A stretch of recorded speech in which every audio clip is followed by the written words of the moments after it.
लीला प्रकट भई, मानो ठाकुर जी आ गए। बोला हाँ श्री जी की चोरी बता। तो ठाकुर जी ने क्या किया, किशोरी जी के पास गए और किशोरी जी से जाके बोले कि हे श्यामाजू, हमारे ब्रजमंडल में एक आम को बगीचा है और वहां बड़े सुंदर सुंदर मीठे मीठे आम लगे, उनकी सुगंधी पा करके हम लोगन की जीभ में पानी आ जाए।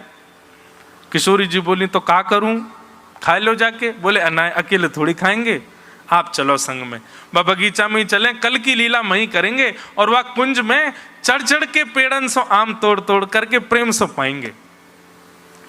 मैं नेक चौंक करके देखूंगो, आम मीठो भयो तो मैं आपको दे दूंगो, आप चौंक के देखो, आपको मीठो लगे तो आप मुझे दे दियो। ऐसी फिर दोनों किशोरी जी तो ऐसी बातन में आ जाएं ठाकुर जी की में। लाली ने तो नेक नेक सुनाया और फिर भाव मेरे कुछ बन गए वहां में। ललिता विशाखा बोली श्री जी अभी हाँ मत करियो। बोले या लाला की बात को भरोसा नहीं है, पहले या तो ठोक पीट के पूछ लो सबरी बात।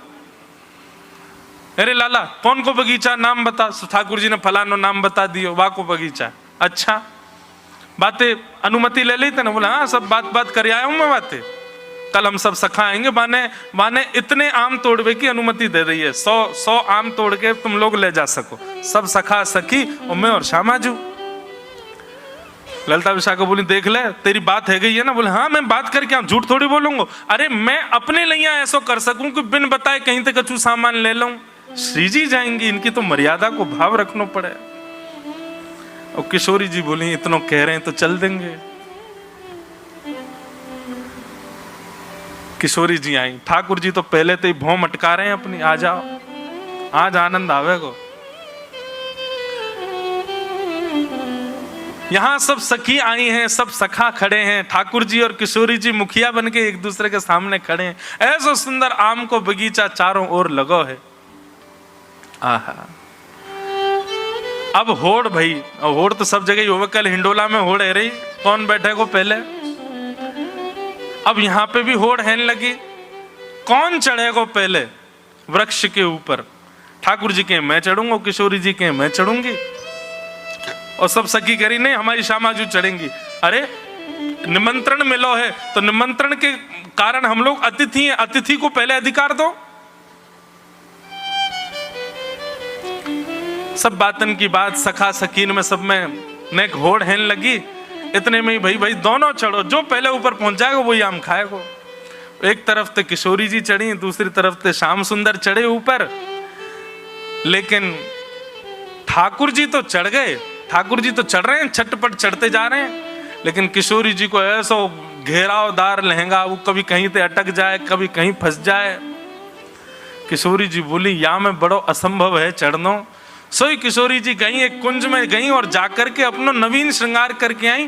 ठाकुर जी जैसी धोती पहन के, ठाकुर जी जैसी पीतांबरी पहन के, ठाकुर जी जैसा श्रृंगार करके, कि अपने केशन को पीछे बांध करके, सुंदर पाग सिर पर लपेट करके बिल्कुल श्याम सुंदर बन के आई हैं। लेकिन कैसी श्याम सुंदर है, बोले गौर सुंदर हैं। एक तरफ श्याम सुंदर, एक तरफ गौर सुंदर।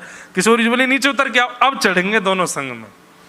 पहले तो हमने लहंगा पहनो, हमारी फंस गो, अब दोनों की समान बिल्कुल वस्त्र, अब चढ़ेंगे। आहा कितना सुंदर चिंतन है। अब की बार जैसी चढ़े तो छटपट महाराज स्वामिनी जी ऊपर चढ़ गई और ऊपर जाकर के बैठ गई। जय जयकार है लगी, हमारी स्वामिनी जी की जय हो, हमारी वृषभानु दुलारी की जय हो। ये सब दृश्य देख करके ठाकुर जी तो परम आनंद में भर आए।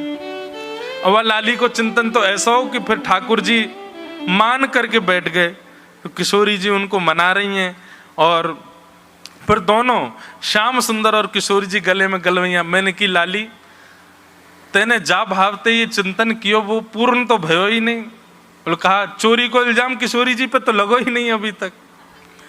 मैंने कि अब यहां में भाव आगे जोड़ो। बोले कहा भाव जोड़ो।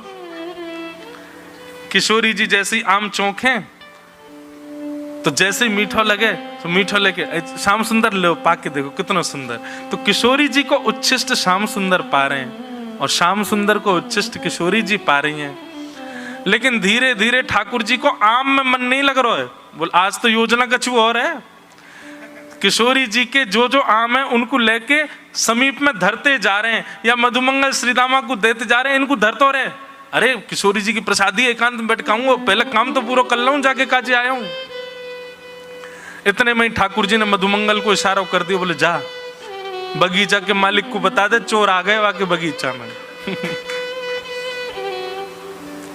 यहां पे सब सखी व्यस्त हैं, लेकिन तभी ठाकुर जी के मन में ये भाव आयो कि कहीं माली डंडा लेके आयो, हम में पड़ जाए, मधुमंगल सीदामा पिट जाए वो तो ठीक है, लेकिन श्री जी के पास नहीं जाना चाहिए। अचानक ठाकुर जी को मन बदल गयो।